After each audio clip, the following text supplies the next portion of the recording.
Welcome back to TarHillIllustrated.com, or if you're watching on our YouTube channel, Tar Heel Illustrated. I'm THI staff writer Jacob Turner, and joining me as he always does, our very own publisher, Andrew Jones. And Andrew, we're here for the third episode of our tape talk series that we're doing on different position groups, all the position groups, I should say, on the offensive defensive side of the ball for the Tar Heels. And real quick, before we dive into the wide receivers and tight ends, which you can tell from the title, doing a quick plug the website real quick. Just for $8.33 a month, you can come join our community at TarHillIllustrated.com. We go where the Tar Heels go. I'm at a lot of stuff. AJ's everywhere. I mean, he's all over the place during the season, every single game. I'm at as many as I can go to.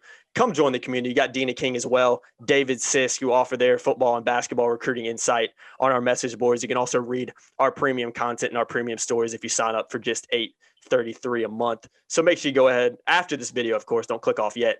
Head on over to TarHillIllustrated.com and check us out. But AJ, we're here to talk about the wide receivers and the tight end position group. Going to kind of lump these guys in together for this video. So as we always do, man, let's dive right into it. I think the wide receiver position is incredibly stacked. We were talking about that a little bit off camera. Not the most experienced group in terms of playing time. You've got some guys that have definitely played, but you're losing Daz, you're losing Diami, a guy that had guys that had a ton of yards for the Tar Heels over the past couple of seasons, especially. So a lot of yards to kind of replace over there. But you got a ton of experience. You got Beau Corrales coming back for his super senior season. I think that's a big boost for the Tar Heels. He missed a lot of last season through injury and ended up having sports hernia surgery at the end of the season. You got Antoine Green, a guy who's been around the program for a long time. You probably remember played some before getting that horrible injury he had at Syracuse and under Larry Fedora in that game. He's back, a guy that the staff and the players have been talking about a lot as well. Emory Simmons, Joffrey Brown, Josh Downs has got a ton of praise. I think Matt called him the best receiver on the team right now.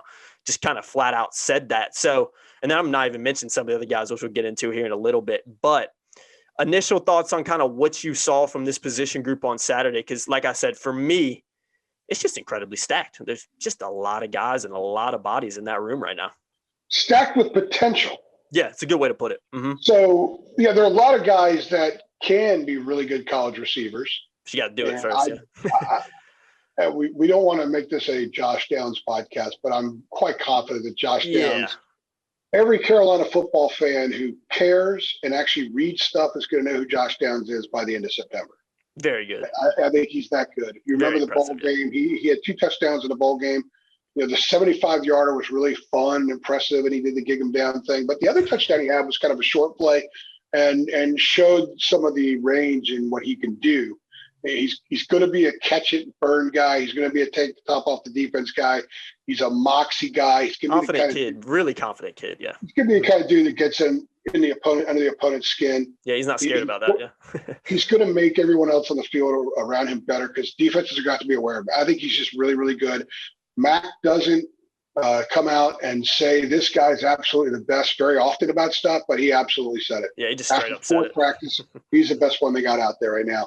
Now, Beau coming back for his quote-unquote super senior year, even had the super senior stuff not been possible, Beau would be back anyway because he would have redshirted last year because he only played 4 games. He's missed a lot of games in his career for various reasons. Only his junior year was a full season basically for him. He's huge. Because Beau is going to be in an NFL camp in a year from now, or whatever after the draft and stuff. He's going to get a look. He's talented enough. He's athletic enough. He can make. He has a knack for making the great catch. But I think one of the things about him that in talking to coaches from the previous staff and getting engaged through this current staff is, he's a standard guy too. Remember when we talked about Sam Howell? Sam just kind of does everything at a certain level all the time, and that's one of the reasons he's really good. That's how Beau operates. So being the older guy in the room, the young guys, if you're going to be a leader, young guys have to respect you, and they kind of have to follow your lead. And Beau's not doing a ton this spring because a lot of these super seniors and the older guys don't have to do a lot because they're coming off an injury too. Yeah, and he's coming off the injury, so he doesn't. They don't need to overwork him. They know what he can do. He's going to get himself ready in the months after spring practice, and in August he'll be ready to roll and ready to be a 50 snap a game kind of guy for him at receiver and be able to do a lot of stuff. So you got Beau and you've got Downs. They're in really good shape with those two. Now the question is, who's going to fill in the rest of the spots? Joffrey Brown, I think, would be the next candidate. He's a take the top off the defense guy a little bit. Diami will admit that Joffrey's faster. Yeah, and Diami just ran a 4.4 too. What did Diami run in pro day? What was it? 4.4. Yeah. Yeah, and he said multiple times, I'm not going to argue this one. Joffrey's faster than me. Yeah. To paraphrase. So, that's crazy. That's unbelievable, really. but he's missing spring, and it's valuable because this is where you fine tune a lot of stuff, from getting off the brakes to blocking. You know, these receivers need to block. Last year's receivers did a really nice job blocking downfield. A lot of those Javonte and Michael runs that maybe would have been 15, 20, 25 yards turned into more because there was good blocking downfield. So it's not just running a route, catching the ball and dancing into the end zone. There's a lot more that goes into it. So Joffrey's going to miss some of that. But they've got a lot of guys, Jacob.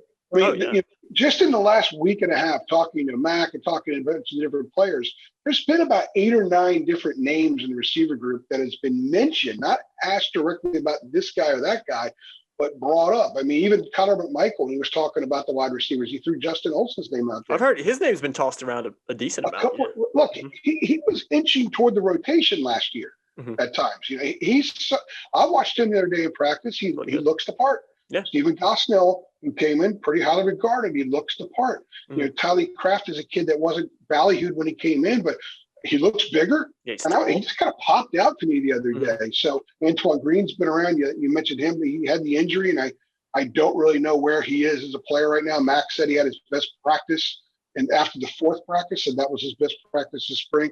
You know, we're going to miss some names because they have a lot of guys. But let's put it this way. Ray Rose was very, very, very highly touted coming out of high school. He was a 4-star kid, and he left.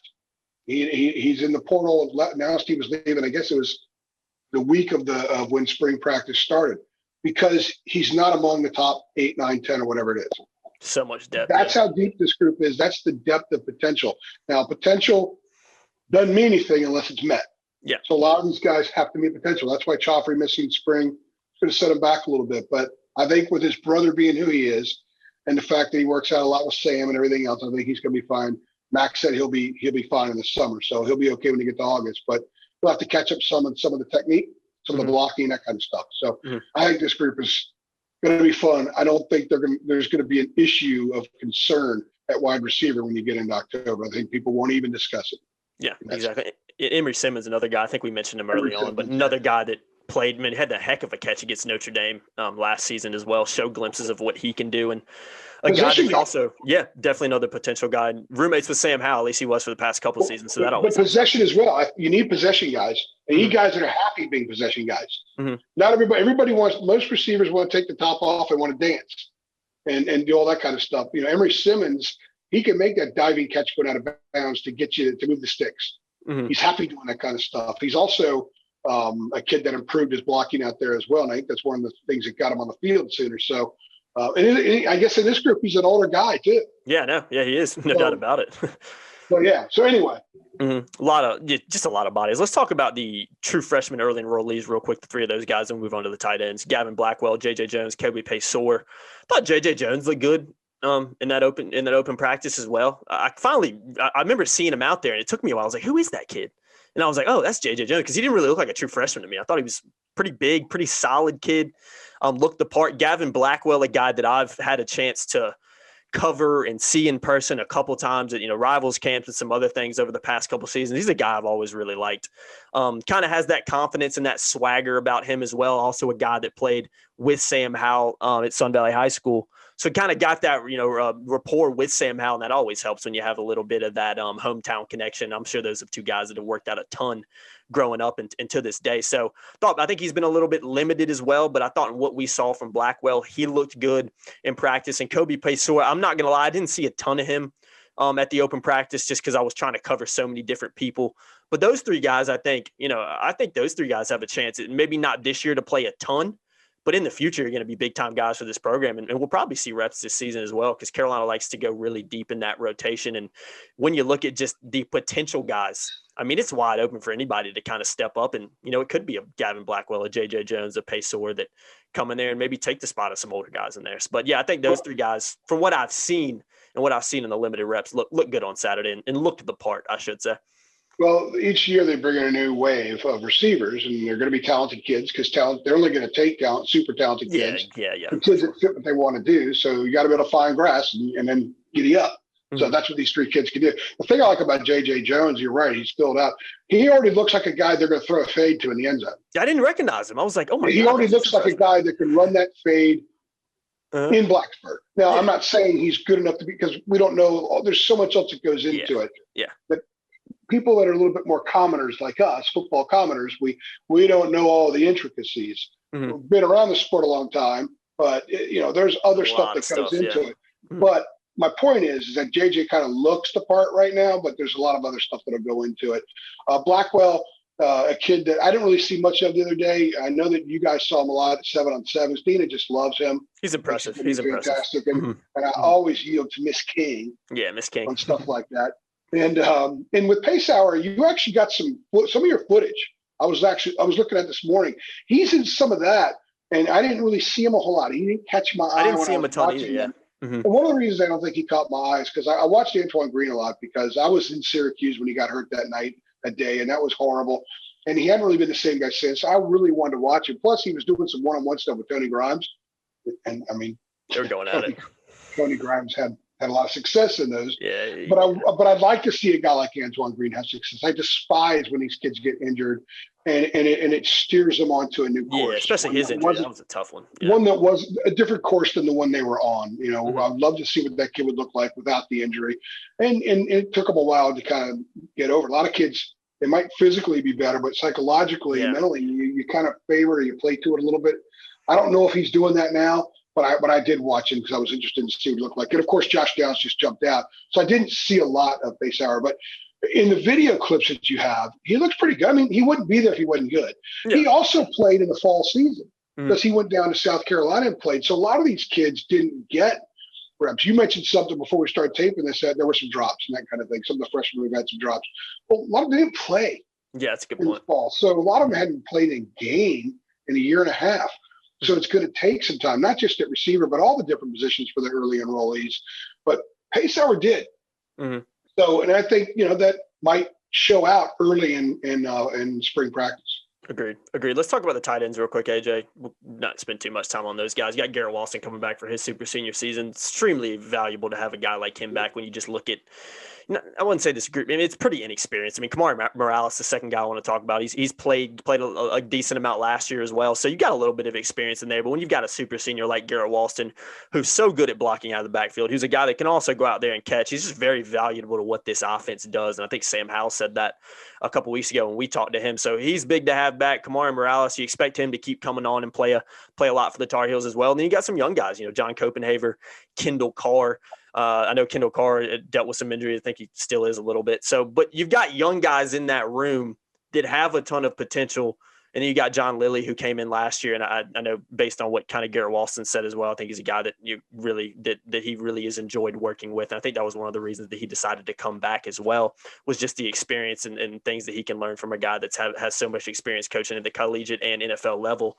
But overall, I think this tight end group with Walston and Morales, I think you got what you need there. And you got some young guys that maybe will come on and get a little bit more, action this season. But overall, I think that position group's in safe hands. Make sure you run the clip of Copenhaver diving catch with Jaquarius Conley on him. Yep. And make sure you run it long enough to get Conley's reaction. Because Copenhaver made the catch. It was a really nice play. It was. And that would give people a sense of just how competitive the third practice of spring was. Conley was ticked that he didn't make that he was play. mad, man. And I love that. I absolutely love that. Garrett Walston is going to play in the NFL. Absolutely. There were a couple of the coaches from the previous staff said all along, he's going to play in the NFL. But Jake Vargas earned an NFL paycheck last year. Now, he didn't play straight up tight end. He was doing some fullback. And I know in the NFL, fullback's not what it used to be. And the H-back has morphed into a fullback and all those kind of things a little bit. But if Jake Vargas could play in the NFL, and he's buddies with Garrett, they've talked a lot about it, Garrett could play in the NFL. We're going to see him targeted more. He was targeted 24 times last year and 19 receptions. He's in a couple 2-point conversions in his career because he's the perfect guy for that. He can block, release, catch the ball in traffic. He's strong, smart kid, former 4-star. He actually was recruited by John Lilly to Georgia. When Lilly was at Georgia, Garrett originally committed to Georgia. And then because the coaching world in football is what it is, John Lilly comes back and he ends up coaching Garrett Walston. And Garrett actually said when we talked to him in January, the biggest reason he came back for his super senior year was because of John Lilly, and he thinks that John Lilly can make him into more of an NFL player. It's one thing to maybe make a roster, but you want to be ready to be able to stick, because the NFL guy has no patience. Trust me, there's no patience in that league, and unless you're a top of the line star, they're going to turn over the rosters fast. So you got to be able to stick, and I think that's one of the reasons Garrett came back. Plus, he told us he thinks this could be a special team. They can reach the CFP. He wants to achieve all those things. And there aren't many teams in America that have a better guy at tight end who could do the multitude of things that Garrett can do, from run blocking, pass protection, to protect and release. He could catch the ball going downfield a little bit. He can turn his nose upfield and get you some extra yards after the catch. So he's a really good player to have in that room. I'm a big fan of Morales. Morales can catch the ball moving as well. He looked bigger. He did. I'll have to check the weights. I mean, they're not releasing the official weights of the returning guys until we get into July, probably. He looked a little bit bigger, but he didn't look he didn't look slower. He looked just as quick. And Copenhagen, Carr, I guess, has been hurt. And they get Bryson Nesbitt in the summer, by the way. He's playing Nesbitt a spring season. He's playing a spring season at South Mecklenburg right now. So that tight end room, even after Walston leaves, and Walston coming back kind of gives the rest of those dudes another year of seasoning, which is before valuable. they have to take over and play prominent roles. So that room is in good shape for years to come.